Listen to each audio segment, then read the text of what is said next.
Mi hijo llegó gritando como si yo fuera su empleada. Como si esta casa, donde él nació, donde aprendió a caminar, donde yo limpié cada una de sus heridas de rodilla, fuera de su propiedad. Como si mis 69 años de vida no valieran más que una orden dada con desprecio. Mi esposa está viniendo, y usted regando plantas. Rugió desde la puerta, con esa voz que ya no reconozco más. Esa voz que se volvió dura, exigente, llena de una arrogancia que no sé de dónde sacó. Yo estaba allí, con la manguera en la mano, viendo cómo el agua caía suavemente sobre mis geranios. Esos geranios que planté hace 3 años, cuando todavía creía que la vida me daría algo de paz en esta etapa final. Cuando todavía no sabía que mi propio hijo iba a convertir mi hogar en un infierno silencioso. Octavio entró como un torbellino. Ni siquiera cerró la puerta detrás de él. Sus zapatos dejaron marcas de barro en el piso que yo acababa de limpiar esa misma mañana. Pero eso ya no me sorprende. Hace meses que dejé de sorprenderme con su falta de consideración. Le avisé esta mañana, siguió gritando, como si yo fuera sorda, como si mis años me hubieran quitado también la capacidad de escuchar. Mi esposa y mi suegra llegan en media hora para celebrar el Día de las Madres. Y la mesa ni siquiera está puesta. Se quedó parado en medio de la sala, con los brazos abiertos, esperando que yo dejara todo y corriera a cumplir sus órdenes. Esperando que yo me disculpara. Esperando que yo me sintiera culpable por no haber preparado un banquete para impresionar a esa mujer que apenas conozco y a su madre, a quienes él quiere mostrarles que tiene una casa propia. Una casa que no es suya. Pero yo solo lo miré. Lo miré con esa calma que viene cuando ya no queda nada más que perder. Cuando el cansancio es tan profundo que ya ni siquiera duele. Cerré la llave del agua con movimientos lentos, deliberados. Me sequé las manos en el delantal que todavía llevaba puesto desde la mañana. Y no dije nada. Porque hay momentos en la vida en los que las palabras ya no sirven. En los que el silencio dice mucho más que cualquier grito. Octavio se quedó ahí, esperando mi reacción. Esperando que yo saltara, que corriera a la cocina, que encendiera la estufa, que sacara los platos buenos del aparador. Pero yo solo lo miré. Y en ese silencio, creo que él empezó a entender que algo había cambiado. ¿Me está escuchando?, volvió a gritar, ahora con un tono más agudo, más desesperado. Luciana y su madre están por llegar. Yo le dije que quería todo perfecto. Que la mesa estuviera puesta. Que hubiera comida caliente. Luciana. Ese es el nombre de su nueva esposa. O novia. O lo que sea que ella represente en su vida en este momento. Una mujer que conocí hace apenas 2 semanas, cuando la trajo aquí como si estuviera mostrándole su propiedad. Esta es mi casa, le dijo a ella mientras caminaban por la sala. Mi casa. No la casa de mi madre. No la casa donde vivo temporalmente. Mi casa. Como si yo fuera una simple inquilina. Como si los 40 años que llevo pagando esta propiedad no significaran nada. Me quité el delantal con movimientos tranquilos. Lo doblé con cuidado y lo dejé sobre el respaldo de la silla del comedor. Octavio me miraba con esos ojos llenos de impaciencia, llenos de furia contenida. ¿Qué está haciendo?, preguntó, y ahora su voz tenía un matiz de confusión. ¿Por qué no está en la cocina? Yo caminé hacia la ventana que da a la calle. Esa ventana desde donde he visto pasar tantas cosas. Desde donde vi a Octavio de niño jugando con sus amigos. Desde donde lo vi partir a la universidad con tanta esperanza en los ojos. Desde donde lo vi regresar, meses atrás, con el rostro demacrado, con 2 bolsas de ropa y la noticia de que su empresa había quebrado y su matrimonio había terminado. Abrí la cortina completamente. El sol de la tarde entraba con fuerza, iluminando cada rincón de la sala. Y señalé hacia afuera. Tus cosas están en la calle, dije con una voz que ni siquiera reconocí como mía. Una voz firme, sin temblores, sin lágrimas. Una voz que salió de algún lugar profundo dentro de mí, de ese lugar donde había guardado toda la rabia, toda la decepción, todo el dolor de estos últimos meses. Octavio se quedó paralizado. Por un segundo, pensé que no había entendido. Pero luego vi cómo sus ojos se movían hacia la ventana, cómo su cuello giraba lentamente, cómo su expresión pasaba de la confusión al shock. Afuera, junto al borde de la acera, justo al lado de los contenedores de basura, estaban todas sus pertenencias. Sus 3 cajas de zapatos carísimos que nunca usaba pero que insistía en conservar. Su computadora portátil, esa que decía que iba a usar para buscar trabajo, pero que solo servía para ver películas hasta las 3 de la madrugada. Su ropa, toda esa ropa que yo lavaba, planchaba y doblaba cada semana sin recibir ni siquiera un gracias. Sus libros de negocios, esos que prometían éxito y riqueza, pero que nunca leyó completos. Todo estaba ahí, empacado con cuidado, porque incluso en mi furia yo seguía siendo su madre. Incluso en mi hartazgo, yo había tenido la delicadeza de no tirar sus cosas de cualquier manera. «¿Qué es esto?», susurró Octavio, y por primera vez en meses, su voz no sonaba autoritaria. Sonaba pequeña. Sonaba perdida. «¿Qué hizo?». Se giró hacia mí con los ojos muy abiertos, como si estuviera viendo a una extraña. Y tal vez lo era. Tal vez la madre que él conocía, esa mujer que siempre cedía, que siempre perdonaba, que siempre ponía las necesidades de los demás por encima de las suyas, había desaparecido en algún momento de esta mañana. Tal vez se había ido cuando yo empecé a empacar sus cosas con manos temblorosas pero decididas. Tal vez se fue cuando miré a mi alrededor y me di cuenta de que mi propia casa se había convertido en una prisión. «Tus cosas están en la calle», repetí, y esta vez mi voz salió aún más firme. «Ya no vives aquí». Las palabras flotaron en el aire entre nosotros como algo tangible, como algo que no podía ser retirado. Octavio negó con la cabeza, como si eso pudiera cambiar la realidad. «¿Está loca?», empezó a decir, y ahí estaba de nuevo, ese tono despectivo que había usado conmigo durante tanto tiempo. «¿Está completamente loca? Luciana y su madre están por llegar. Yo les dije que teníamos una cena preparada. Que esta era mi casa. Que yo vivía aquí. Mi casa». De nuevo esas palabras. Como si repetirlas suficientes veces las hiciera verdad. «Esta no es tu casa», dije finalmente, y sentí como cada palabra me liberaba un poco más. «Esta es mi casa. La compré yo. La pagué yo. La he mantenido yo durante 40 años. Y tú has estado viviendo aquí como invitado. Un invitado que se quedó demasiado tiempo». Vi cómo procesaba mis palabras. Vi cómo su mandíbula se tensaba, cómo sus manos se cerraban en puños. «Usted me dijo que podía quedarme», replicó, y ahora había algo de desesperación en su voz. «Cuando me divorcié, cuando perdí todo, usted me dijo que siempre tendría un lugar aquí. Usted me lo prometió». «Es cierto. Se lo prometí». Cuando llegó a mi puerta hace 8 meses, con la mirada destrozada y apenas 2 bolsas de ropa, yo lo recibí con los brazos abiertos.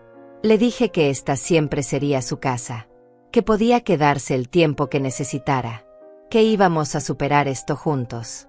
Porque eso es lo que hacen las madres. Porque yo pasé mi vida entera creyendo que el amor de madre era incondicional, ilimitado, infinito. Pero nadie me dijo que ese amor también podía ser abusado. Nadie me advirtió que mi propio hijo podría convertir mi generosidad en servidumbre. «Te di un lugar para quedarte mientras te recuperabas», le dije, y ahora mi voz empezaba a quebrarse un poco, no de debilidad, sino de todas las emociones contenidas que empezaban a salir. «Te di un hogar. Te di comida. Te di apoyo. Y tú convertiste todo eso en una lista de exigencias. Me trataste como si yo trabajara para ti, como si mi única función fuera servirte». Octavio abrió la boca para protestar, pero yo levanté una mano. No había terminado. Llevaba meses sin terminar de decir lo que necesitaba decir. «Hoy es Día de las Madres», continué, y sentí como las lágrimas empezaban a picar en mis ojos, pero no las dejé caer. «No todavía. Y tú llegaste a mi casa exigiéndome que preparara una cena para impresionar a tu novia y a la madre de ella. No me preguntaste cómo estaba. No me trajiste flores. No me dijiste feliz día. Solo llegaste gritando porque yo no había cumplido con tus órdenes». Mi voz se quebró en la última palabra, pero me mantuve firme. Me mantuve parada frente a él, con la espalda recta, con la cabeza en alto. Octavio me miraba como si estuviera viéndome por primera vez. O tal vez como si estuviera viendo por primera vez lo que había hecho. «Mamá», empezó a decir, y esa palabra sonó extraña en su boca porque hacía meses que no me llamaba así. Hacía meses que solo me hablaba con órdenes, con exigencias, con ese tono que usas con alguien a quien no respetas. Pero yo negué con la cabeza. «Tus cosas están en la calle, Octavio. Es hora de que te vayas». No siempre fue así. Hubo un tiempo en que Octavio era diferente. Un tiempo en que yo miraba a mi hijo con orgullo genuino, con esa satisfacción profunda que solo una madre puede sentir cuando ve que su esfuerzo dio frutos. Recuerdo el día en que abrió su empresa. Tenía 32 años y los ojos le brillaban de una forma que no había visto desde que era niño. Me invitó a la inauguración. Había una cinta roja en la puerta y él me pidió que la cortara. Nada de esto sería posible sin ti, mamá, me dijo frente a todos sus socios, frente a toda esa gente elegante que bebía champán en copas delgadas. Yo me sentí tan orgullosa que apenas pude contener las lágrimas. Pero algo cambió cuando el dinero empezó a llegar. Al principio fueron cambios pequeños. Dejó de venir a almorzar los domingos. Luego empezó a cancelar las llamadas telefónicas que habíamos acordado hacer cada semana. Sus visitas se hicieron más cortas, más apresuradas. Siempre tenía una reunión importante, siempre tenía que estar en algún otro lugar. Y cuando venía, ya no me miraba de la misma forma. Me miraba como si yo fuera parte de un pasado que él estaba tratando de dejar atrás. Un pasado humilde que no encajaba con su nueva vida de trajes caros y restaurantes donde un plato costaba más de $100. Se casó con Alma. Una mujer hermosa, educada, de buena familia. Yo la recibí con cariño porque pensé que ella haría feliz a mi hijo. Pero Alma nunca me miró con respeto. Para ella, yo era la suegra de clase trabajadora, la mujer que limpiaba casas para pagar la universidad de su esposo.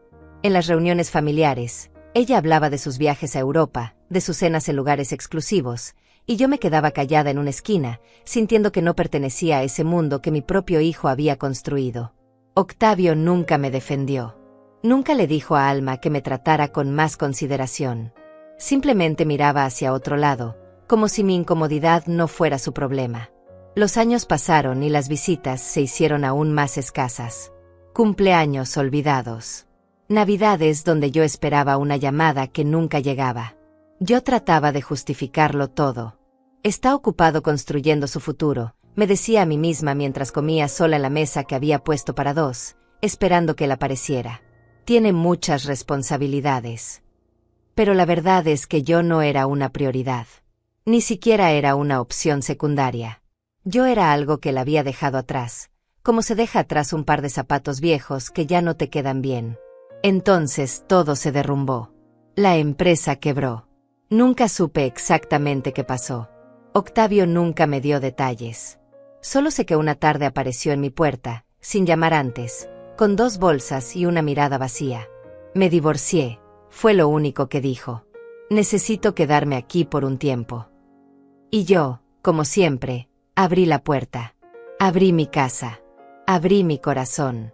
Porque eso es lo que hacen las madres, ¿verdad? Perdonamos. Olvidamos. Recibimos de vuelta a nuestros hijos sin hacer preguntas, sin pedir explicaciones. Los primeros días fueron extraños, pero no desagradables. Octavio dormía mucho.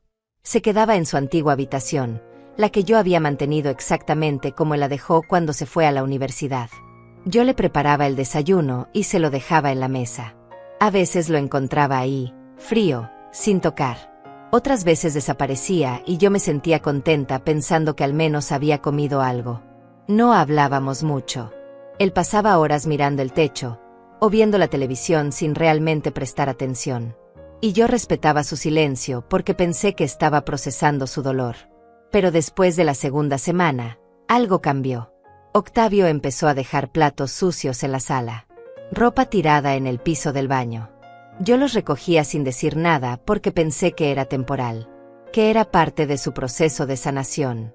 Está deprimido, me decía. Necesita tiempo. Pero las semanas se convirtieron en meses, y en lugar de mejorar, todo empeoró. Las órdenes comenzaron sutilmente. ¿Podrías lavar esta camisa para mañana? Se convirtió en necesito que laves esta camisa. Y luego simplemente en lava esto. El por favor desapareció. El gracias nunca llegaba. Empezó a traer amigos a casa sin avisarme. Yo llegaba del mercado y encontraba a 3 o 4 hombres en mi sala, bebiendo cerveza, dejando botellas vacías en la mesa de centro. Octavio ni siquiera se levantaba para presentarme. Es mi mamá, decía con desgano, como si yo fuera un mueble más de la casa. Y yo tenía que recoger todo después de que se iban. Botellas. Platos con restos de comida. Ceniceros llenos, aunque yo le había pedido 1000 veces que no fumaran dentro de la casa. Una noche preparé pollo al horno. Había pasado la tarde cocinando, usando una receta que siempre le había gustado cuando era niño.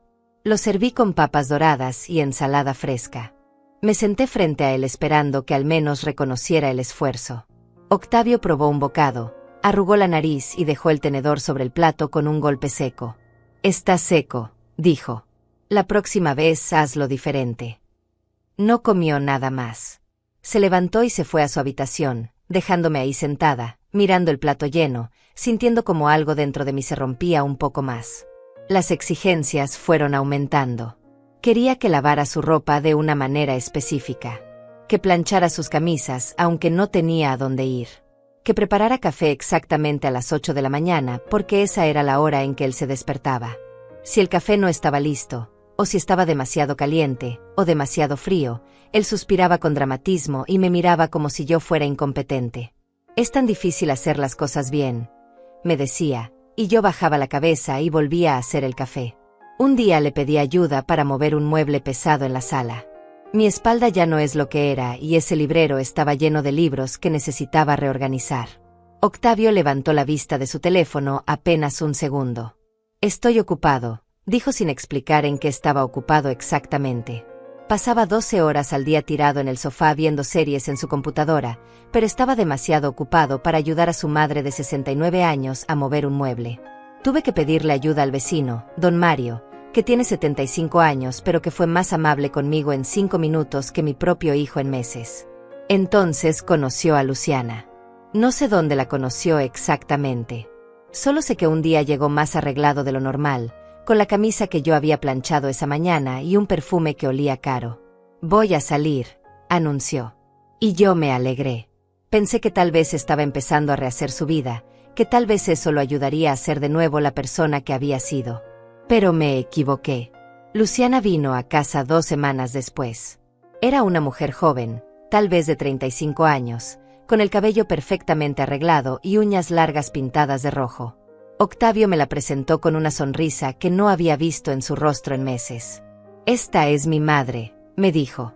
Y luego, volviéndose hacia Luciana, añadió, «Y esta es mi casa». No dijo la casa de mi madre donde estoy viviendo temporalmente. Dijo mi casa. Como si yo no existiera. Como si 40 años de pagos de hipoteca se hubieran borrado con esas 2 palabras.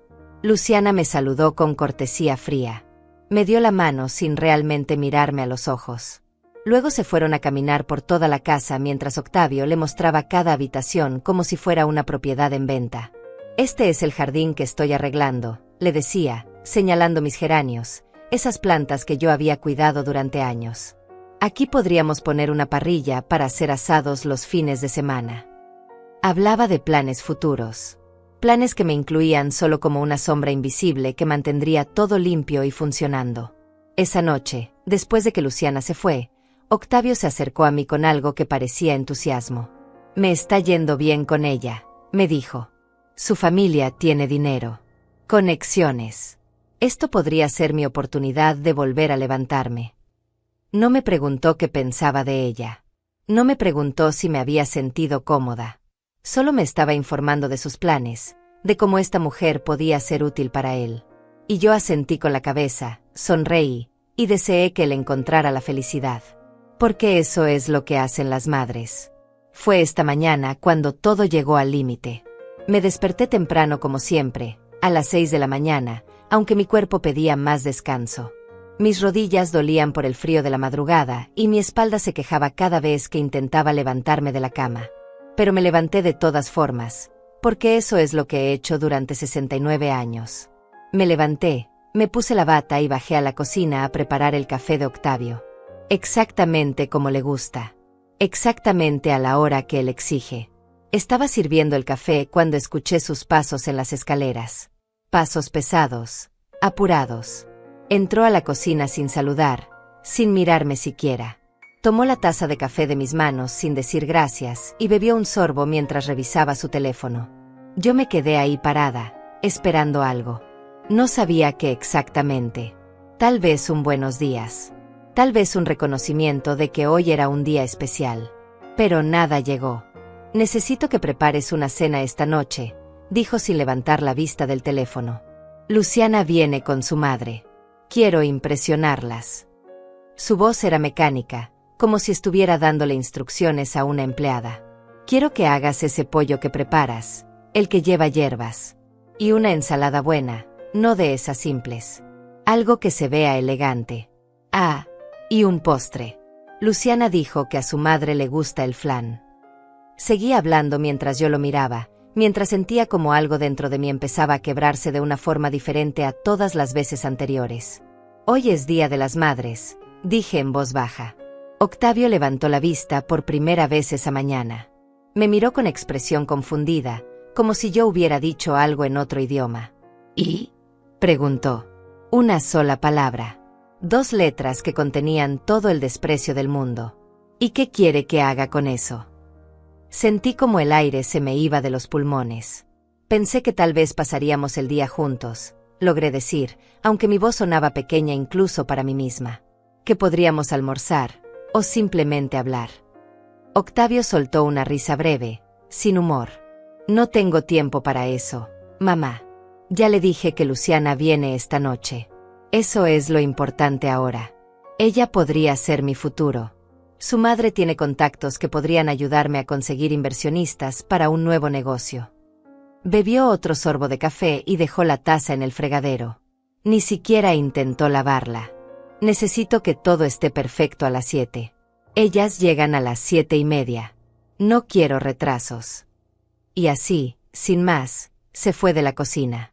Escuché cómo subía las escaleras de nuevo, cómo se encerraba en su habitación.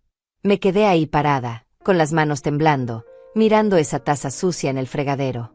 Una taza que yo había comprado, que yo había lavado cientos de veces, en una casa que yo había pagado durante 40 años. Y de repente todo se volvió cristalino. No era confusión lo que sentía. No era tristeza. Era claridad absoluta. Mi hijo no me veía como su madre. Me veía como su sirvienta. Como alguien cuya única función era facilitarle la vida mientras él perseguía sus sueños, sus planes, su futuro.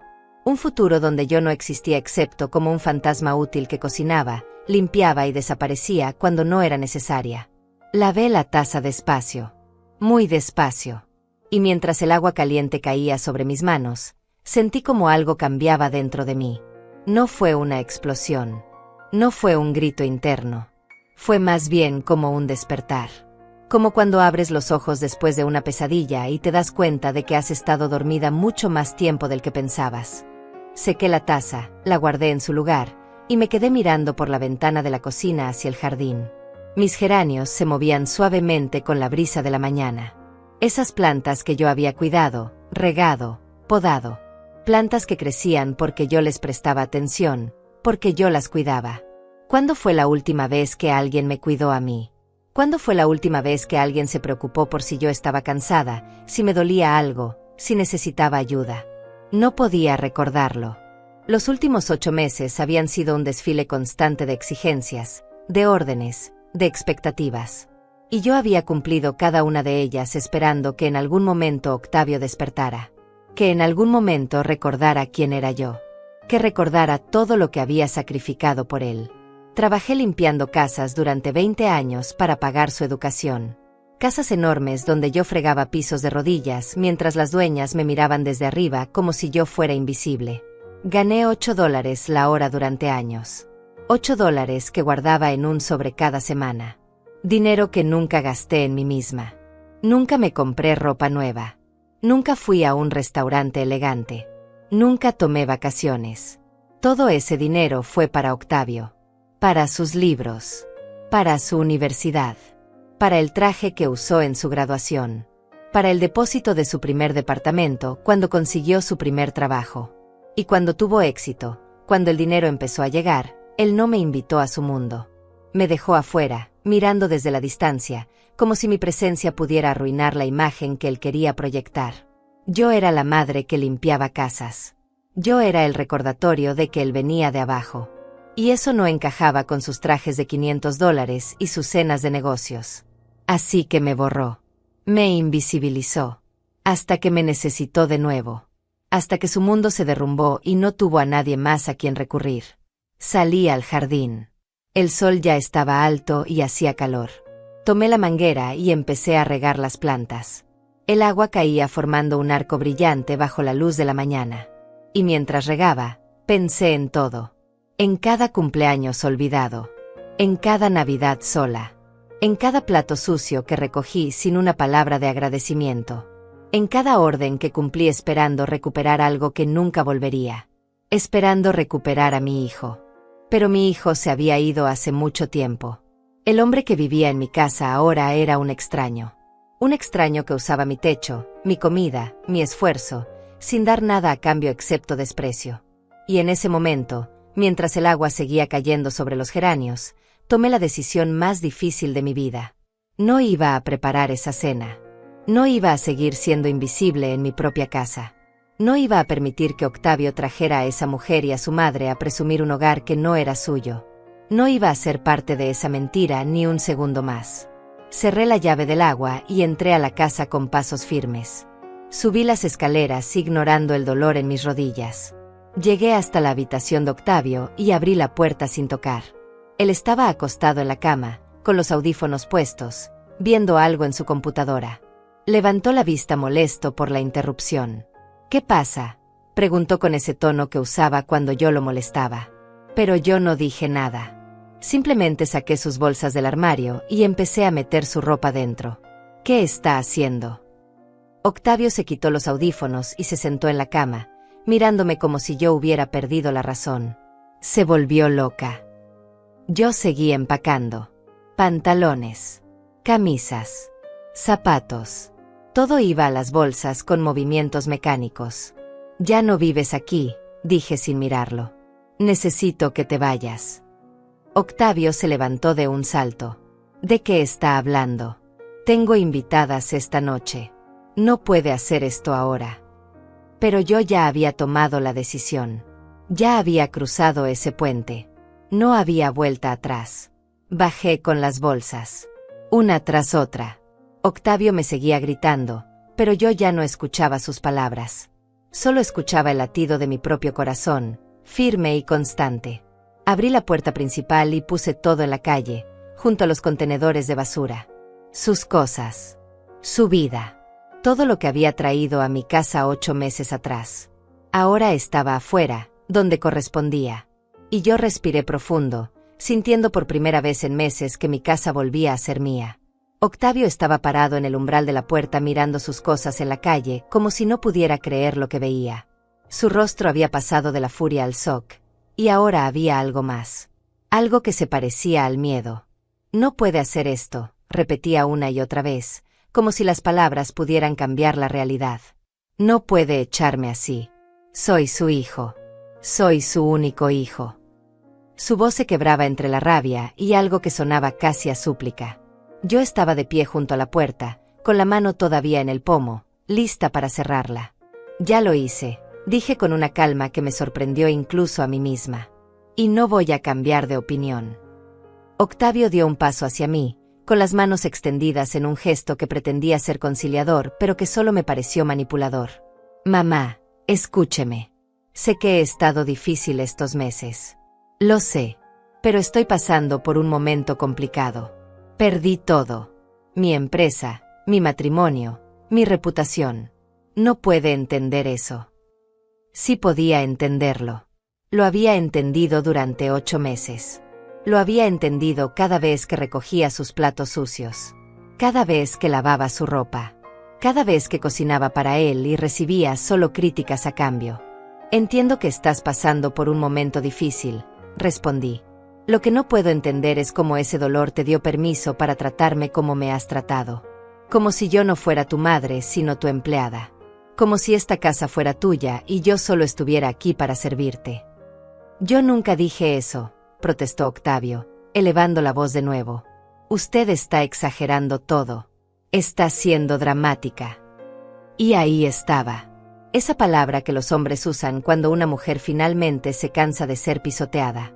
Dramática. Como si mi dolor no fuera real. como si mis sentimientos fueran exagerados e irracionales. No soy dramática, dije firmemente. Soy una mujer de 69 años que está cansada. Cansada de ser invisible. Cansada de no ser valorada. Cansada de vivir en mi propia casa sintiendo que soy una intrusa. En ese momento, un auto se detuvo frente a la casa. Era un vehículo elegante, de esos que cuestan más de $40,000. Del asiento del conductor bajó Luciana, perfectamente arreglada con un vestido color crema y tacones altos. Del asiento del copiloto descendió una mujer mayor, que supuse era su madre. Ambas se quedaron inmóviles al ver las bolsas y cajas en la acera. Luciana miró a Octavio con expresión confundida. «¿Qué está pasando aquí?», preguntó, caminando hacia nosotros con cuidado de no mancharse los zapatos. Octavio se puso rígido. Vi cómo su rostro cambiaba de color, como intentaba componer una expresión que no delatara su humillación. «Es un malentendido», empezó a decir, pero su voz sonaba débil, poco convincente. «Mi madre está teniendo un mal día». Luciana nos miró a ambos, su mirada yendo de Octavio a mí y de vuelta. Su madre se había quedado junto al auto, observando la escena con desaprobación evidente en su rostro. «No es un malentendido», dije claramente, mirando directamente a Luciana. «Le pedí a mi hijo que se vaya de mi casa. Ya no vive aquí». Vi cómo Luciana procesaba mis palabras. Vi cómo su expresión cambiaba de confusión a algo que parecía disgusto. Se volvió hacia Octavio. «Me dijiste que esta era tu casa». Su voz era fría ahora, acusadora. «Me dijiste que vivías aquí, que este era tu hogar». Octavio abrió la boca, pero no salió ningún sonido. Estaba atrapado en su propia mentira. «Es mi casa», confirmé. «Octavio ha estado viviendo conmigo desde que se divorció y perdió su empresa. Yo lo acogí porque es mi hijo. Pero hoy es Día de las Madres y él llegó esta mañana exigiéndome que preparara una cena para impresionarlas a ustedes. No me felicitó. No me agradeció. Solo me dio órdenes como si yo fuera su empleada». Luciana dio un paso atrás, alejándose de Octavio como si de repente él tuviera una enfermedad contagiosa. «Me mentiste», dijo Luciana, y su voz tenía un filo cortante. «Me dijiste que tenías tu propia casa, que te estaba yendo bien, que solo necesitabas tiempo para recuperar tu negocio». Se volvió hacia su madre, que seguía junto al auto con los brazos cruzados. «Mamá, vámonos».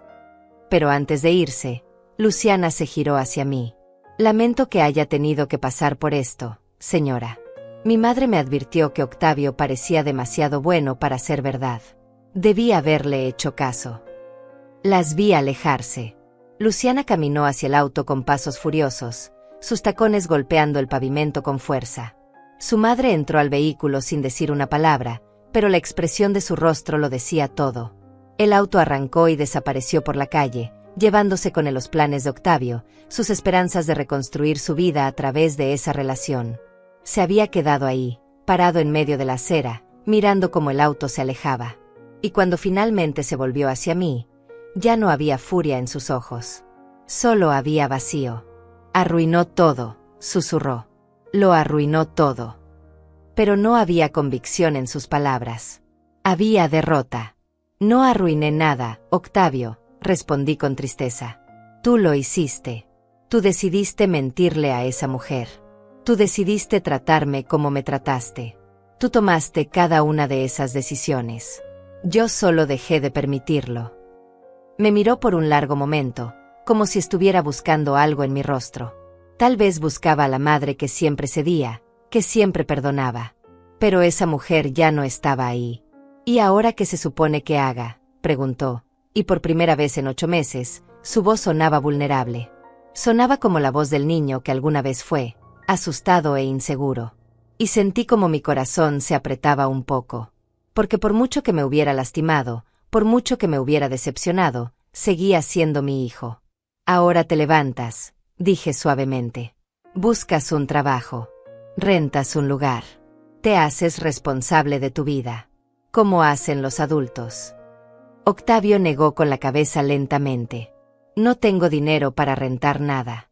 No tengo trabajo. No tengo nada». Su voz se estaba quebrando. «Por eso necesito quedarme aquí. Al menos hasta que consiga algo. Por favor, mamá, no me haga esto. Y ahí estaba. La manipulación. El intento de hacerme sentir culpable. De hacerme creer que yo era la cruel, la que lo estaba abandonando. Pero yo ya había aprendido a reconocer esas tácticas. Tuviste 8 meses para buscar trabajo, dije firmemente. 8 meses donde yo te di techo, comida y todo lo que necesitabas. Y en lugar de usar ese tiempo para reconstruir tu vida, lo usaste para tratarme mal. Para convertir mi casa en tu hotel personal. Me acerqué un paso hacia él. No te estoy abandonando, Octavio. Te estoy dejando ir. Hay una diferencia. Él abrió la boca para protestar, pero en ese momento apareció otra persona que cambió todo. Un hombre mayor, tal vez de 70 años, caminaba por la acera hacia nosotros. Llevaba un bastón en una mano y un sobre amarillo en la otra. Se detuvo frente a mi casa y nos miró a ambos con expresión seria. «¿Florencia Olivares?», preguntó, mirándome directamente. Asentí con la cabeza, confundida. No reconocía a ese hombre. «Soy Josué Márquez», dijo. «No sé si me recuerda». Busqué en mi memoria, pero no encontré nada. Negué con la cabeza. «Lo siento, no lo recuerdo». El hombre sonrió con tristeza. No esperaba que lo hiciera. Han pasado 42 años. Usted me ayudó cuando nadie más lo hizo. Le debo la vida. Mi corazón empezó a latir más rápido. 42 años. Intenté recordar. Yo era un joven sin hogar, continuó Josué. Dormía en las calles. Un día me desmayé de hambre frente a una panadería donde usted trabajaba. Usted me dio de comer. Me consiguió ropa. Me ayudó a encontrar trabajo. Nunca olvidé su bondad. Empezaba a recordar vagamente. Una figura delgada, sucia, tirada en la acera. Yo tenía 27 años entonces. Pasé mi vida tratando de encontrarla para agradecerle, dijo Josué. Y ahora que finalmente la encontré, traigo algo más que gratitud. Levantó el sobre amarillo. Traigo información que necesita saber. Información sobre su hijo. Miró a Octavio con una expresión que no pude descifrar. Información que cambiará todo. El silencio que siguió fue denso, pesado. Octavio miraba a Josué con una mezcla de confusión y algo que parecía ser aprensión. «¿Quién es usted?», preguntó con voz tensa. «¿Y qué información supuestamente tiene sobre mí?». Josué no le respondió directamente. En lugar de eso, me extendió el sobre amarillo. «Señora Florencia, lo que está aquí dentro va a dolerle. Pero es la verdad. Y creo que usted merece conocerla». Mis manos temblaban mientras tomaba el sobre. Era grueso, lleno de documentos. Lo abrí con cuidado y saqué los papeles. El primero era una copia de un certificado bancario. Mis ojos recorrieron los números sin entender al principio qué estaba viendo. Luego vi mi nombre, Florencia Olivares, y una cuenta que yo había abierto hacía 20 años. Una cuenta de ahorros donde había depositado cada centavo que pude durante años. Dinero que había guardado para mi retiro, para mis últimos años, para no ser una carga para nadie. Según el documento, esa cuenta había sido vaciada hace un año. Completamente vaciada. $42,000. Desaparecidos. Sentí como mis piernas empezaban a fallar. Me apoyé contra el marco de la puerta. «No entiendo», susurré. «¿Cómo?». Josué señaló otro documento en el sobre. «Siga leyendo», dijo con gentileza pero con firmeza. El siguiente papel era una autorización bancaria. Una autorización que supuestamente yo había firmado, dándole acceso completo a mi cuenta a otra persona. La firma parecía mía, pero yo nunca había firmado ese documento. Nunca había autorizado a nadie. Y entonces vi el nombre de la persona autorizada. Octavio Olivares. Mi hijo. Mi sangre se heló. Levanté la vista hacia él y vi cómo su rostro perdía todo el color. «¿Qué es esto?», pregunté con voz temblorosa. «¿Qué hiciste, Octavio?». Él dio un paso atrás, negando con la cabeza. «No sé de qué está hablando». Yo no. Pero sus palabras sonaban huecas, desesperadas. Josué sacó más papeles del sobre y me los entregó uno por uno. Extractos bancarios. Retiros masivos. Todo empezó hace un año, 6 meses antes de que Octavio apareciera en mi puerta diciendo que había perdido todo. Los retiros eran grandes. $5,000 aquí. 8,000 allá. Todos hechos en cajeros automáticos o transferencias electrónicas. Y todos hechos con una tarjeta que supuestamente yo había solicitado pero que nunca había visto. Falsificó su firma, explicó Josué con voz grave. Solicitó una tarjeta de débito vinculada a su cuenta usando documentos falsos. Luego vació la cuenta sistemáticamente durante meses. Eso es mentira, gritó Octavio, pero su voz se quebraba. Este viejo está mintiendo. ¿Por qué le va a creer a un extraño antes que a su propio hijo? Pero yo ya no lo estaba mirando a él. Estaba mirando los documentos. Los números. Las fechas. Todo encajaba. Hace un año, Octavio todavía tenía su empresa. Todavía estaba casado con Alma. Todavía vivía su vida de lujos. Y durante ese tiempo, estuvo robándome. Robando el dinero que yo había ahorrado limpiando casas. Dinero que había guardado centavo por centavo ganando $8 la hora. ¿Cómo conseguiste esto?, le pregunté a Josué, todavía procesando la información. Trabajo en un banco, respondió. Bueno, trabajaba. Me retiré hace 2 años. Pero durante mi carrera, siempre recordé su bondad. Cuando vi su nombre en una solicitud sospechosa, algo no me pareció correcto. Investigué por mi cuenta. Descubrí las irregularidades. Y guardé copias de todo antes de retirarme, esperando poder encontrarla algún día. Miré a Octavio. Mi hijo. El niño que había crecido en esta casa. El joven que había abrazado cuando se graduó de la universidad. El hombre que me había dicho que nada de su éxito hubiera sido posible sin mí. Ese mismo hombre me había robado. Había falsificado mi firma. Había vaciado mis ahorros de toda una vida. ¿Es cierto?, pregunté, aunque ya conocía la respuesta. Me robaste. Octavio se quedó en silencio por un largo momento. Vi cómo sus ojos se movían de un lado a otro, buscando una salida, una excusa, una mentira que pudiera salvarlo. Finalmente, sus hombros se hundieron. Necesitaba el dinero, susurró. La empresa estaba quebrando. Tenía deudas. Muchas deudas. Si no pagaba, iba a perderlo todo. Su voz era apenas audible ahora. Pensé que podría devolverlo. Pensé que si invertía ese dinero, podría salvarlo todo y luego reponerlo sin que usted se diera cuenta. Pero no lo devolviste, dije, y mi voz sonaba extraña para mí misma. Plana. Sin emoción. Perdiste todo de todas formas. Y luego viniste aquí. A mi casa. Dejaste que te alimentara, que te diera un techo. Y nunca dijiste nada sobre lo que habías hecho. Las lágrimas empezaron a correr por mi rostro, pero no hice ningún esfuerzo por limpiarlas. Me robaste mi futuro, Octavio. Ese dinero era para cuando yo no pudiera trabajar más. Para cuando estuviera enferma o necesitara ayuda. Y tú simplemente lo tomaste como si fuera tuyo. Iba a decírselo, gritó Octavio, y ahora él también lloraba. Iba a decírselo cuando tuviera cómo devolverlo. No quería que supiera porque sabía que la iba a decepcionar. Se llevó las manos a la cara. Lo siento, mamá. Lo siento mucho. Cometí un error terrible. Pero sigo siendo su hijo. Eso no cuenta para nada. Y había algo patético en su voz ahora, algo desesperado que en otro momento me habría ablandado el corazón. Pero no ahora. No después de esto. Ser mi hijo no te da derecho a robarme, dije con voz firme. Ser mi hijo no te da derecho a mentirme, a manipularme, a tratarme como basura. Me volví hacia Josué.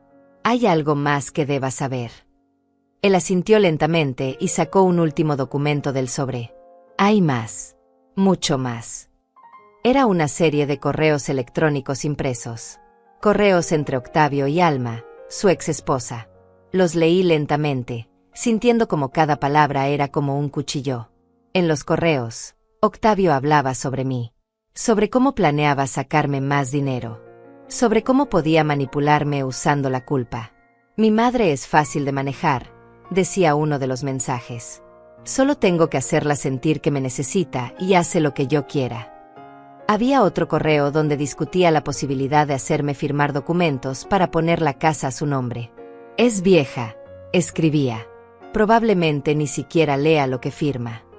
Sentí náuseas. Tuve que apoyarme contra la pared para no caer. Este no era un error. No era una mala decisión tomada en un momento de desesperación. Esto era planeado, calculado, cruel. Alma nunca estuvo de acuerdo con eso, explicó Josué. De hecho, esos correos fueron parte de su divorcio. Ella los presentó como evidencia de su carácter. Por eso pude conseguirlos. Están en registros públicos del juzgado. Miré a Octavio y ya no vi a mi hijo. Vi a un extraño. A alguien capaz de una crueldad que yo no podía comprender. Sal de aquí, dije con voz baja pero letal. Toma tus cosas y vete. Ahora. Octavio dio un paso hacia mí con las manos extendidas. Mamá, por favor. Déjeme explicar. Puedo cambiar. Puedo ser mejor. Solo necesito una oportunidad. Pero yo negué con la cabeza. Tuviste 8 meses de oportunidades. Cada día que pasaste en esta casa fue una oportunidad de decirme la verdad. De disculparte. De intentar hacer las cosas bien. Y elegiste no hacerlo. ¿A dónde voy a ir?, preguntó con desesperación. No tengo nada. No tengo dinero. No tengo a dónde ir. Y parte de mí, esa parte que había sido madre durante tanto tiempo, quería ceder. Quería decir que podía quedarse una noche más, una semana más. Pero me obligué a ser fuerte. Deberías haber pensado en eso antes de robarme, dije firmemente. Deberías haber pensado en eso antes de tratarme como lo hiciste. Ahora vete. Si no te vas por tu cuenta, llamaré a la policía. Octavio me miró por un largo momento. Busqué en sus ojos algún rastro de remordimiento genuino, de dolor real por lo que había hecho. Pero solo vi autocompasión. Solo vi a alguien que lamentaba haber sido descubierto, no a alguien que lamentaba sus acciones. Finalmente, se giró y comenzó a recoger sus cosas de la acera. Bolsa por bolsa, caja por caja. Lo vi alejarse por la calle, arrastrando su vida en esas bolsas, hasta que desapareció al doblar la esquina. Josué se quedó conmigo. ¿Está bien?, preguntó con preocupación genuina. Asentí, aunque no estaba segura de que fuera verdad. Gracias por traerme esto, dije. Gracias por no olvidar. Él sonrió tristemente. Usted me salvó cuando yo no tenía nada. Era lo menos que podía hacer. Me entregó una tarjeta con su teléfono. Si necesita ayuda con algo, cualquier cosa, llámeme. Le debo mucho más de lo que jamás podré pagar. Cuando Josué se fue, entré a la casa y cerré la puerta detrás de mí. El silencio era absoluto. Un silencio diferente al que había vivido durante estos 8 meses. No era el silencio pesado de la tensión, de estar esperando la próxima orden, la próxima crítica. Era un silencio limpio. Vacío, pero mío. Caminé por la sala tocando los muebles como si los estuviera reconociendo por primera vez. El sofá donde Octavio pasaba horas tirado viendo televisión. La mesa donde dejaba sus platos sucios. Todo parecía diferente ahora. Me senté en mi silla favorita, esa que está junto a la ventana. La misma silla donde me había sentado tantas veces durante estos meses, mirando hacia afuera, sintiendo que era prisionera en mi propia casa. Pero ahora era diferente. Ahora podía respirar. Sostuve los documentos que Josué me había dado y los leí de nuevo, más despacio esta vez. Cada palabra de esos correos era como un golpe. Pero necesitaba leerlos. Necesitaba entender completamente quién era mi hijo en realidad. Mi madre es fácil de manejar. Esas palabras se repetían en mi mente una y otra vez. $42,000. Toda una vida de ahorro. 20 años limpiando casas. 20 años de levantarme a las 5 de la mañana para tomar 2 autobuses hasta las mansiones del otro lado de la ciudad. 20 años de fregar pisos, limpiar baños, lavar ventanas. Todo ese esfuerzo, todo ese sacrificio, reducido a números en una cuenta bancaria que ahora marcaba 0. Pensé en todas las cosas a las que había renunciado. El abrigo nuevo que no me compré aquel invierno cuando el mío estaba tan gastado que apenas me protegía del frío. Las medicinas que necesitaba para la artritis, pero que a veces no tomaba para poder ahorrar esos $30 al mes. La vez que se me rompió un diente y esperé 6 meses para ir al dentista porque quería guardar ese dinero para mi futuro. Mi futuro que Octavio había robado sin pensarlo 2 veces. El teléfono sonó sobresaltándome. Era un número que no reconocía. Dudé antes de contestar. Señora Florencia. Era una voz de mujer, profesional, cordial. Habla Teresa Duarte, soy abogada. El señor Josué Márquez me pidió que la contactara. Él me explicó su situación y me gustaría ofrecerle mis servicios de forma gratuita. Lo que su hijo hizo es fraude. Podemos tomar acciones legales. Sentí un nudo en la garganta. Acciones legales contra mi propio hijo. No sé si quiero hacer eso, admití con voz temblorosa. Teresa guardó silencio por un momento. Lo entiendo, señora. Es su hijo. Pero lo que él hizo es un crimen. Y usted tiene derecho a recuperar lo que le pertenece. No tiene que decidir ahora. Pero piénselo. Tengo los documentos que el señor Márquez recopiló. Son suficientes para presentar un caso sólido. Me dio su número y colgamos. Me quedé mirando el teléfono, sintiendo el peso de esa decisión. ¿Podía realmente demandar a mi propio hijo? ¿Podía llevarlo ante un juez y exponerlo públicamente? Parte de mí, esa parte maternal que había vivido para protegerlo, gritaba que no. Pero otra parte, una parte que estaba creciendo más fuerte, me decía que él había tomado esa decisión por mí cuando decidió robarme.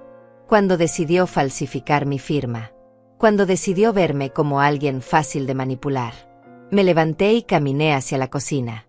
La cafetera todavía tenía café de la mañana. Lo calenté y me serví una taza. Me senté a la mesa, esa mesa donde había compartido tantas comidas con Octavio cuando era niño. Donde le había ayudado con su tarea. Donde habíamos celebrado sus cumpleaños. Ahora me sentía como una extraña en mis propios recuerdos. ¿Cuándo había empezado a cambiar? ¿En qué momento el niño dulce se había convertido en el hombre que me robó? Tal vez siempre había sido así y yo simplemente no quise verlo. Recordé pequeñas cosas de su infancia que en su momento parecían insignificantes. La vez que le quité dinero a una compañera de clase y cuando lo confronté, mintió mirándome directamente a los ojos. Yo quise creerle. Lo defendí ante la maestra. Luego encontré el dinero escondido en su habitación. La vez que rompió la ventana del vecino jugando pelota y dejó que otro niño cargara con la culpa. Las pequeñas mentiras que se fueron haciendo más grandes con los años. Pero yo siempre lo justificaba. Es solo un niño, me decía. Está aprendiendo. Luego es joven, cometerá errores. Y después está bajo mucha presión. Siempre había una excusa. Siempre había una razón para no verlo como realmente era. Y él aprendió a usar eso. Aprendió que podía manipularme. Que podía mentirme. Que yo siempre lo perdonaría. Siempre lo protegería. Incluso de las consecuencias de sus propias acciones. El sol comenzaba a ponerse. La luz dorada de la tarde entraba por la ventana de la cocina, iluminando las plantas en el alféizar. Esas plantas que había regado esta mañana cuando todo cambió. Parecía que habían pasado años desde esa mañana, no solo horas. Me serví más café y tomé una decisión. Llamé a Teresa, la abogada. Quiero proceder, le dije cuando contestó. Quiero demandar a mi hijo. Quiero recuperar mi dinero. Hubo silencio del otro lado. Luego Teresa habló con voz suave pero firme. Es una decisión muy valiente, señora Florencia. Sé que no es fácil. Necesito que venga a mi oficina mañana. Traiga todos los documentos que tiene. Vamos a preparar el caso. Acordamos una hora. 10 de la mañana. Cuando colgué, sentí algo extraño. No era alivio exactamente. No era satisfacción. Era más bien determinación. Una sensación de que finalmente estaba haciendo lo correcto. Esa noche no pude dormir. Me quedé despierta en mi cama, mirando el techo, pensando en todo. En cómo había llegado a este punto. En todas las decisiones que había tomado creyendo que estaba siendo una buena madre. Sacrificar todo por tu hijo. Ponerte en segundo lugar siempre. Perdonar todo. Justificar todo. ¿Eso era amor? ¿O era algo más? ¿Era miedo? ¿Miedo a que si no hacía todo eso, dejaría de ser necesaria? ¿Dejaría de ser amada? A las 3 de la madrugada me levanté y fui a la habitación que había sido de Octavio. Abrí la puerta despacio. Todo seguía ahí. La cama sin hacer. La ropa que no había alcanzado a meter en las bolsas. El olor a su colonia barata. Encendí la luz y empecé a empacar el resto de sus cosas metódicamente. No con rabia. No con dolor. Con calma. Como si estuviera cerrando un capítulo. Encontré cosas escondidas debajo del colchón. Recibos de cosas caras que había comprado cuando supuestamente no tenía dinero. Restaurantes. Ropa de marca. Noches en bares. Mi dinero. Mi esfuerzo. Gastado en lujos mientras yo comía arroz y frijoles para ahorrar en la comida. Sentí como la rabia quería subir, pero la empujé hacia abajo. No le daría más poder sobre mí. No más. Empaqué todo en cajas. Las bajé a la sala. Mañana las pondría afuera. O las donaría. No importaba. Solo importaba que salieran de mi casa. Que ese espacio volviera a ser mío. Limpié la habitación de arriba abajo. Cambié las sábanas. Abrí las ventanas para que entrara aire fresco. Cuando terminé, ya estaba amaneciendo. Me di una ducha larga, dejando que el agua caliente aflojara mis músculos cansados. Me vestí con cuidado. Me puse mi mejor vestido, ese que solo usaba para ocasiones especiales. Me maquillé ligeramente. Me peiné con esmero. Cuando me miré al espejo, vi a una mujer diferente. Más vieja, sí. Cansada, también. Pero había algo más en esos ojos. Había determinación. Había fuerza. Había dignidad. Desayuné despacio, saboreando cada bocado de pan tostado con mantequilla. Café caliente y fuerte. Era mi casa. Mi tiempo. Mi vida. A las 9:30 salí hacia la oficina de Teresa. Llevaba todos los documentos en una carpeta. Caminé por las calles de mi barrio sintiendo el sol en mi rostro. Saludé a los vecinos que conocía desde hacía años. Doña Hilda, que barría su entrada. Don Mario, que regaba sus plantas.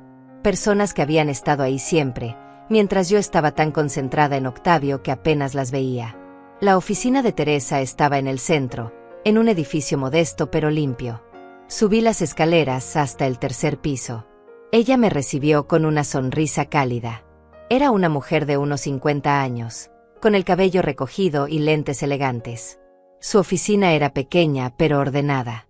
Me ofreció café y nos sentamos. Señora Florencia, empezó. Antes de comenzar, necesito que esté completamente segura de esto. Una vez que iniciemos el proceso legal, no hay vuelta atrás. Su hijo será citado ante un juez. Esto se volverá público. Respiré profundo. Estoy segura, dije. Y lo estaba.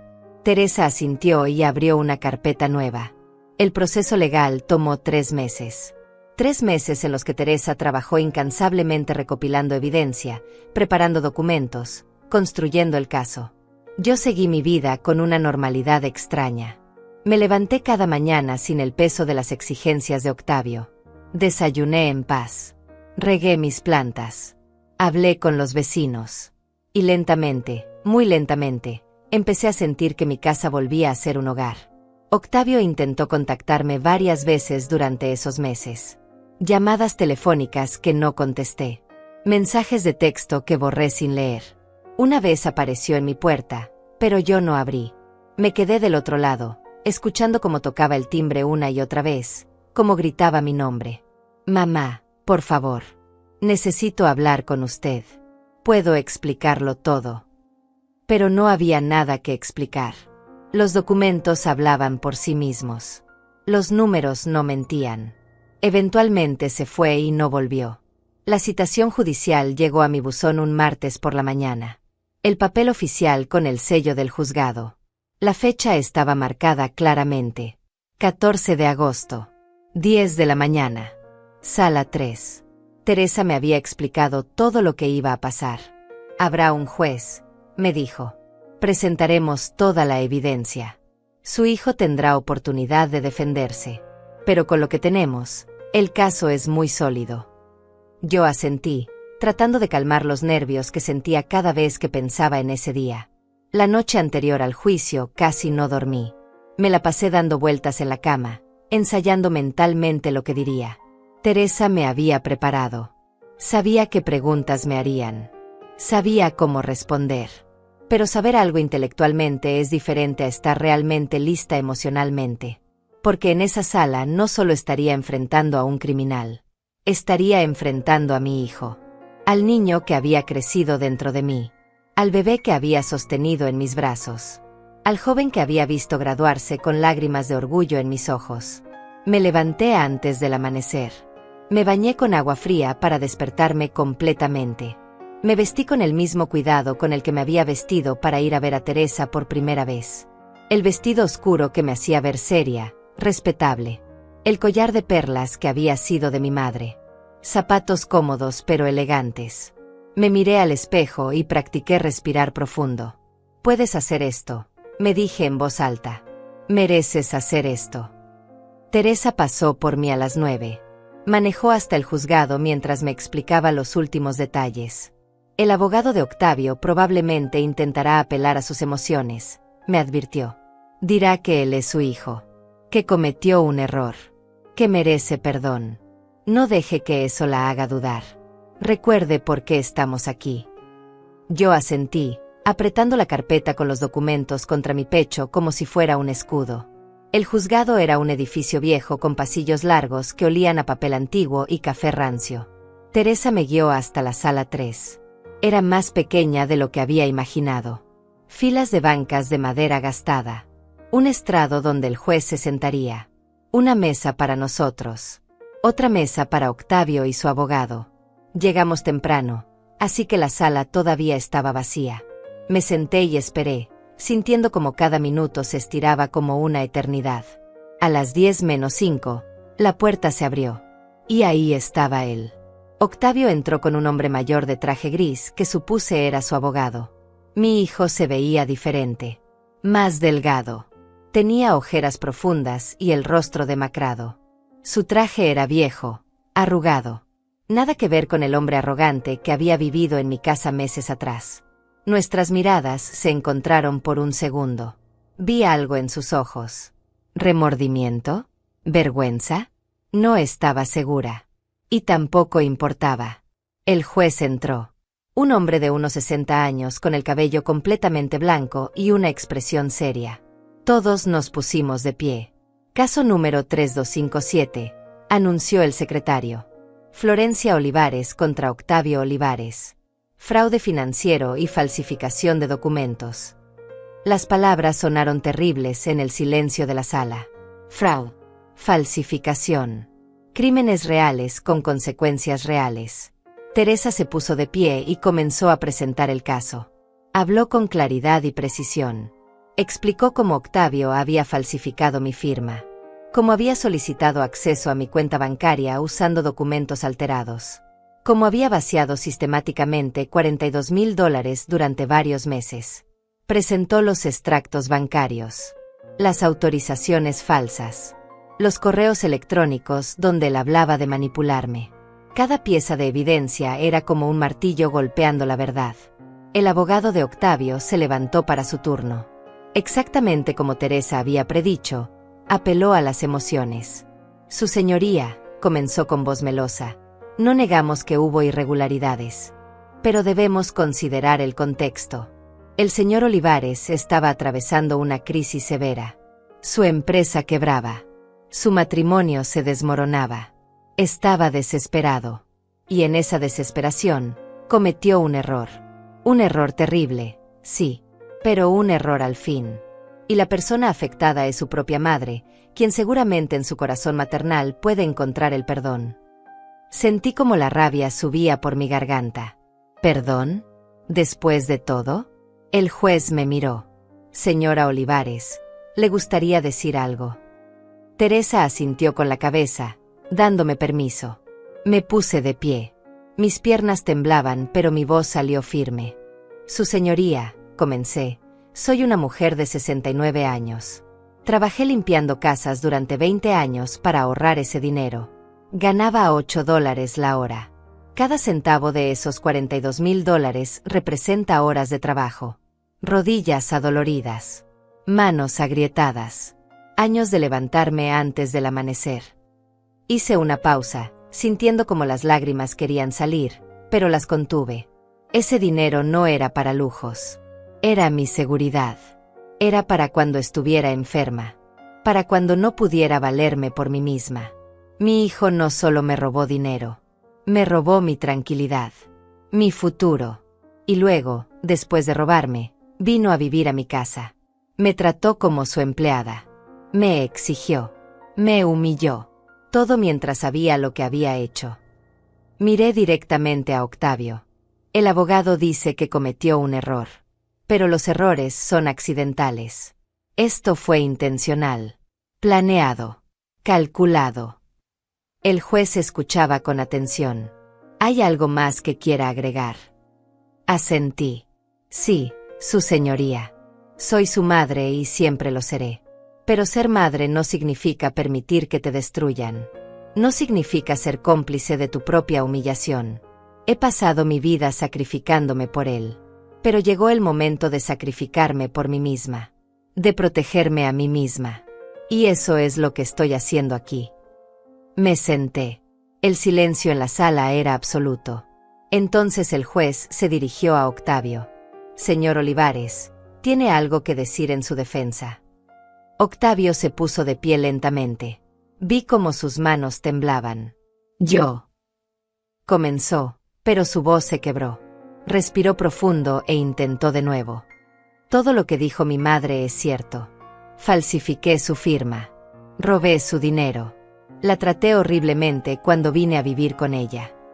Las lágrimas corrían por su rostro ahora. No hay excusa para lo que hice. No hay justificación.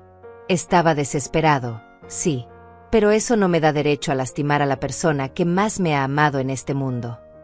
Se volvió hacia mí. Mamá, dijo, y su voz era apenas un susurro, sé que no merezco tu perdón. Sé que destruí cualquier derecho que tenía de llamarte madre. Pero quiero que sepas que lo lamento. Lo lamento más de lo que las palabras pueden expresar. Pasaré el resto de mi vida arrepintiéndome de lo que te hice. Miré su rostro. Busqué en sus ojos alguna señal de manipulación. Algún intento de hacerme sentir culpable. Pero solo vi dolor genuino. Remordimiento real. Era tarde. Demasiado tarde. Pero al menos era real. El juez deliberó brevemente. Luego habló. Señor Olivares, lo que usted hizo constituye fraude grave y abuso de confianza. La víctima en este caso no es una extraña, sino su propia madre, lo cual hace el crimen aún más reprensible. Considerando la evidencia presentada, lo declaro culpable de todos los cargos. Golpeó el martillo. El sonido resonó en la sala como un trueno. He sentenciado a devolver la totalidad de los $42,000 mediante un plan de pagos que será supervisado por la Corte. Adicionalmente, cumplirá 200 horas de servicio comunitario y permanecerá en libertad condicional por 2 años. Octavio se desplomó en su silla. Su abogado puso una mano en su hombro. El juez continuó.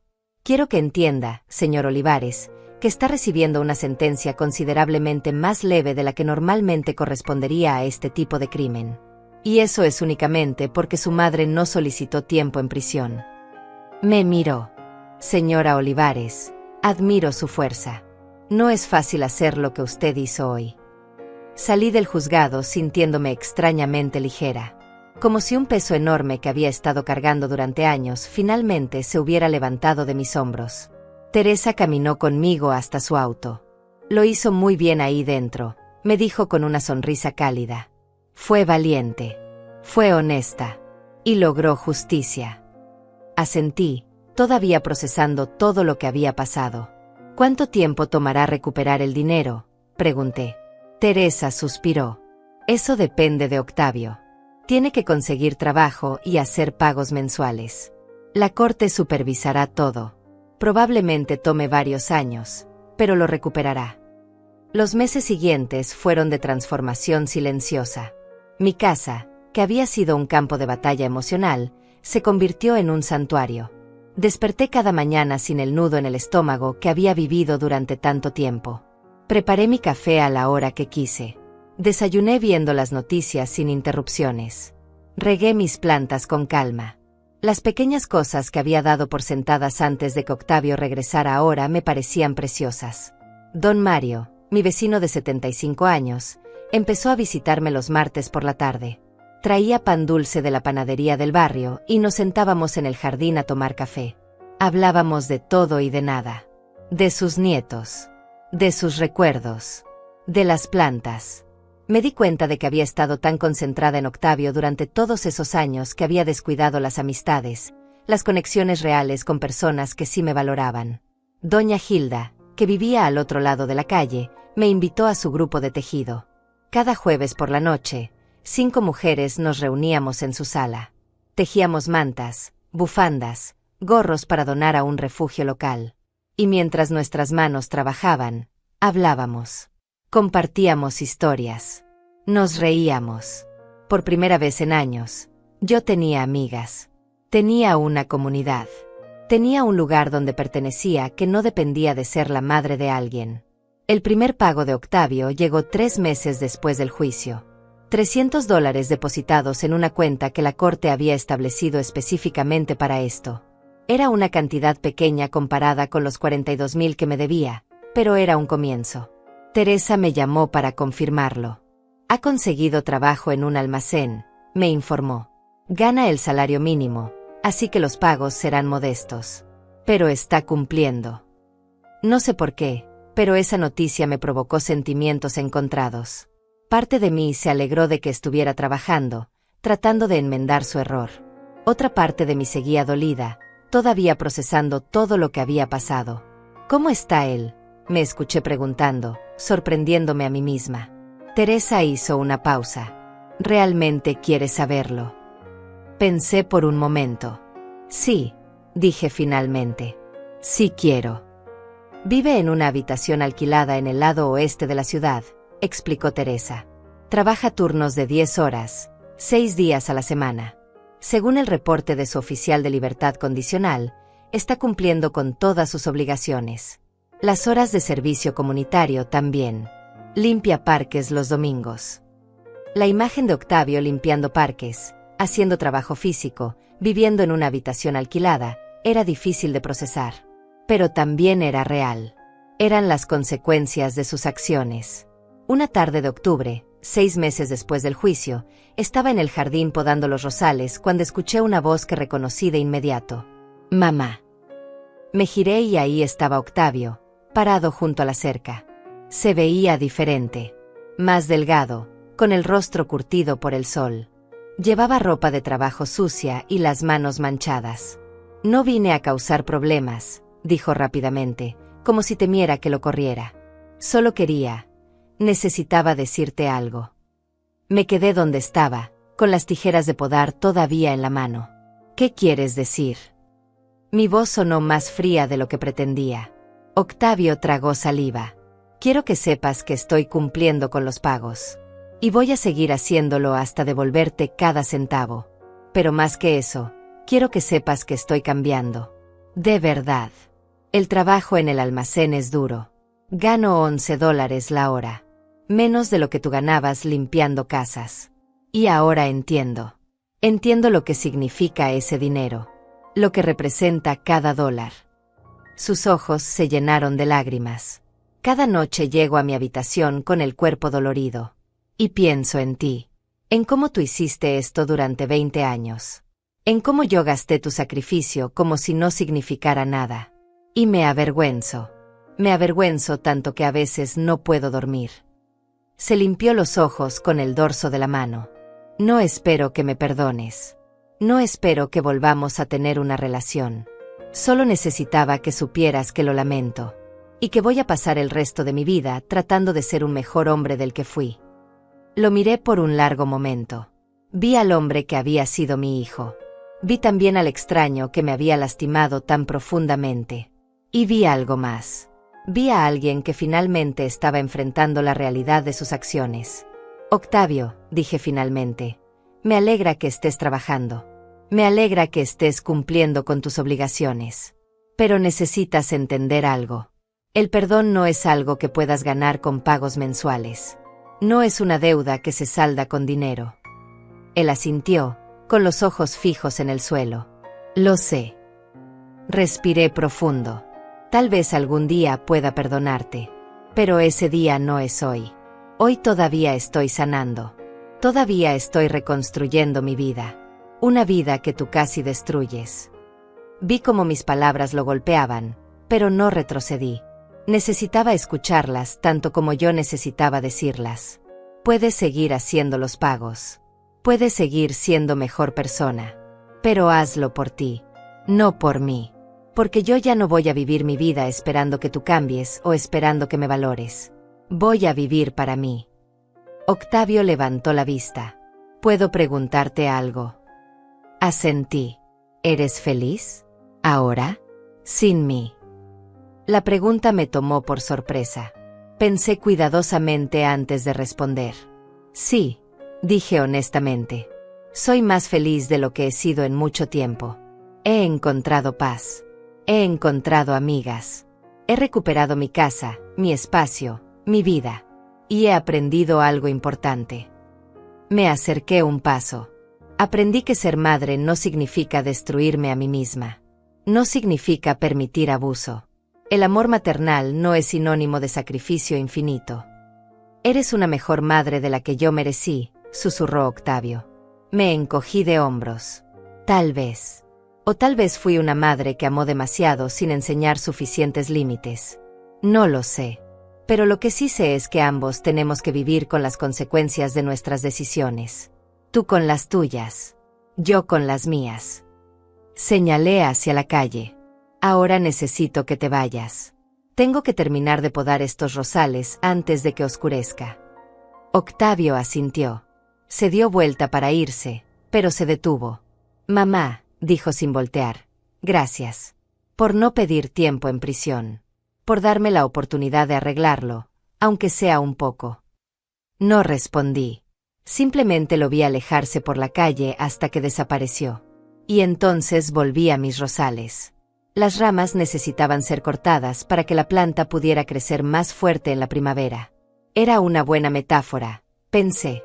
A veces hay que cortar lo que está dañado para permitir un nuevo crecimiento. Esa noche, el grupo de tejido se reunió en mi casa por primera vez. Había preparado galletas y té caliente. Doña Hilda trajo lana nueva que había conseguido en oferta. Celia, Teresa y Alma llegaron con sus proyectos en proceso. Nos sentamos en mi sala, esa sala que había sido territorio de Octavio durante tantos meses, y la llenamos de risas, de historias, de calor humano. Te ves diferente, comentó Celia mientras tejía. Más liviana. Sonreí. Me siento diferente. Me siento como yo misma de nuevo. O tal vez como una versión nueva de mí misma. Una versión que por fin aprendió a ponerse primero. Las mujeres asintieron, entendiendo sin necesidad de más palabras. Todas habíamos pasado por nuestras propias batallas. Todas habíamos aprendido lecciones difíciles sobre el amor, el sacrificio y la dignidad. Mientras tejíamos bajo la luz cálida de las lámparas, con el sonido suave de agujas contra lana y conversación amistosa llenando el aire, me di cuenta de algo.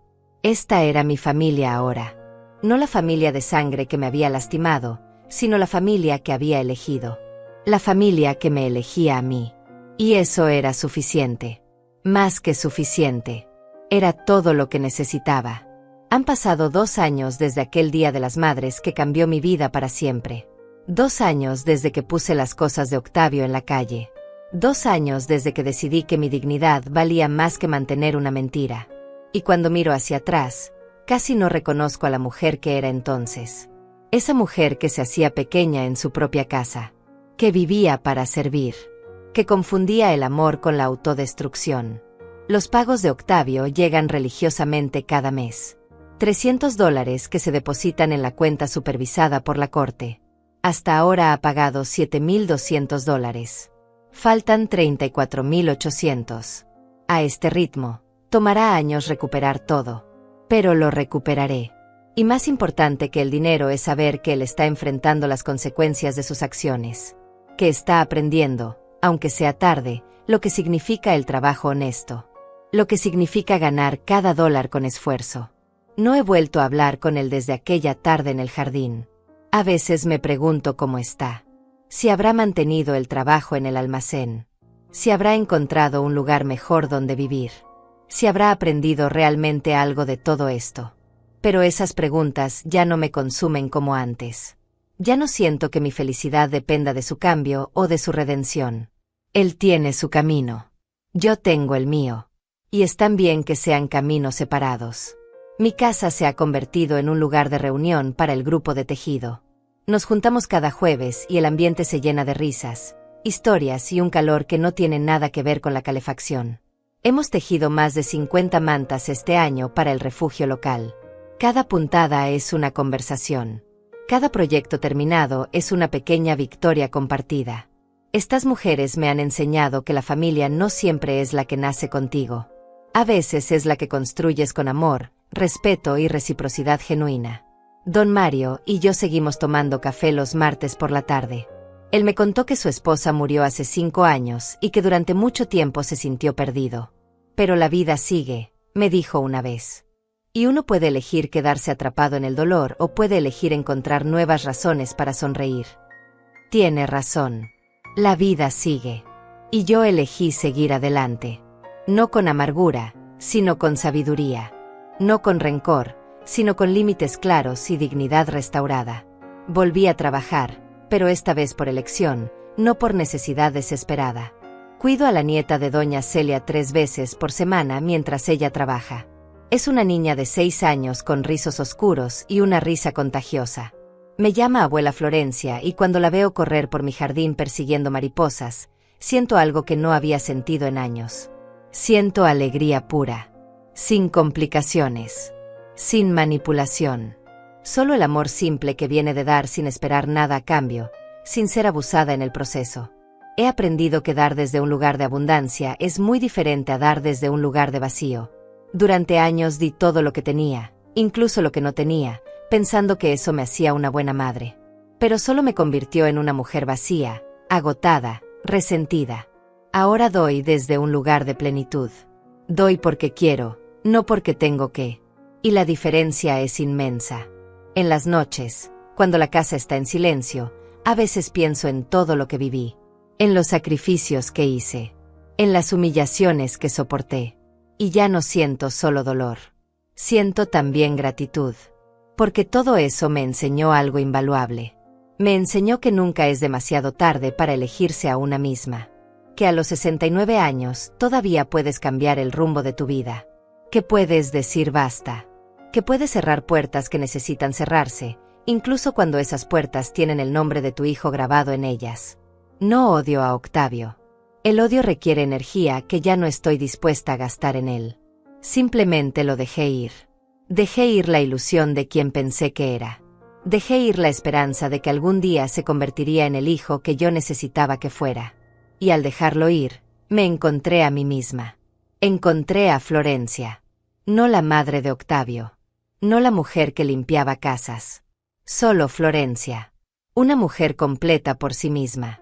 El otro día, mientras regaba mis geranios, esos mismos geranios que estaba regando aquel día que todo cambió, me di cuenta de algo.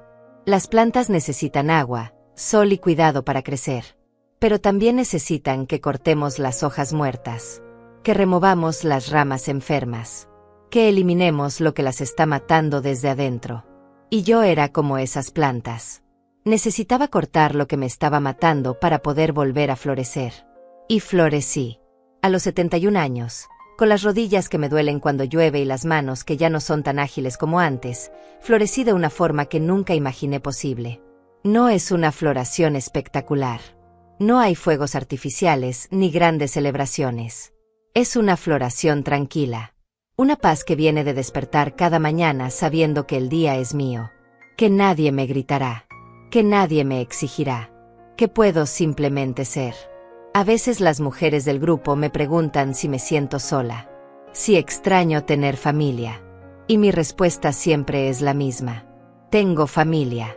Ustedes son mi familia. Don Mario es mi familia. La pequeña que cuido es mi familia. Familia no es solo sangre. Familia es quien te hace sentir vista, valorada, amada. Y es verdad. Esta casa que una vez se sintió tan vacía ahora está llena. No de cosas. No de gente que toma sin dar. Sino de conexiones reales. De momentos genuinos. De amor que va y viene en ambas direcciones. El Día de las Madres de este año fue completamente diferente. Doña Hilda organizó un almuerzo para todas las mujeres del grupo. Comimos, reímos, brindamos por nosotras mismas. Por nuestra fuerza. Por nuestra capacidad de reinventarnos. Nadie me pidió que cocinara. Nadie exigió nada de mí. Solo celebramos estar juntas. Y cuando llegué a casa esa tarde, encontré un ramo de flores en mi puerta. La tarjeta decía, para la mujer más valiente que conozco. Con admiración, Josué. Josué, el hombre que había aparecido aquel día con el sobre amarillo que cambió todo, se había convertido en un amigo querido. Cenamos juntos una vez al mes y compartimos historias de nuestras vidas. Él me cuenta sobre sus nietos. Yo le cuento sobre el grupo de tejido. Y ambos nos maravillamos de cómo la vida da vueltas. De cómo un acto de bondad hecho hace 42 años regresó justo cuando más lo necesitaba. Si pudiera hablarle a la Florencia de hace 2 años, a esa mujer que regaba plantas mientras su hijo le gritaba, le diría esto: va a doler. Va a ser la decisión más difícil que tomes en tu vida. Pero del otro lado de ese dolor hay algo que no has sentido en años. Hay libertad. Hay paz. Hay una vida que vale la pena vivir. No tengas miedo de soltar. No tengas miedo de elegirte. Porque mereces ser elegida. Mereces ser valorada. Mereces ser feliz. Y ahora, sentada en mi jardín mientras el sol se pone pintando el cielo de naranjas y rosas, con una taza de té caliente en mis manos y el sonido de los pájaros cantando su última canción del día, me siento completa. No perfecta. No sin cicatrices. Pero completa. Entera. Mía. Esta es mi historia. La historia de una mujer que pensó que su valor estaba en cuanto podía dar, en cuanto podía soportar, en cuanto podía sacrificar. Y que aprendió, aunque tarde, que su verdadero valor estaba simplemente en existir. En ser. En respirar. En ocupar espacio sin disculparse por ello. Y ahora te pregunto a ti, a quien está leyendo esto, a quien tal vez se vea reflejada en alguna parte de mi historia, ¿has permitido que alguien te haga invisible en tu propia vida? ¿Has confundido el amor con el sacrificio infinito? ¿Has dado tanto que ya no queda nada de ti? Si es así, quiero que sepas algo. No es demasiado tarde. Nunca es demasiado tarde para regar tus propias plantas. Para elegir tu paz. Para poner tus propias cosas en orden, incluso si eso significa ponerlas de alguien más en la calle. Porque al final, la vida no se trata de ser la madre perfecta, la hija perfecta, la mujer perfecta. Se trata de ser real. De ser auténtica. De ser lo suficientemente valiente para decir basta cuando algo te está destruyendo. Incluso si ese algo lleva tu apellido.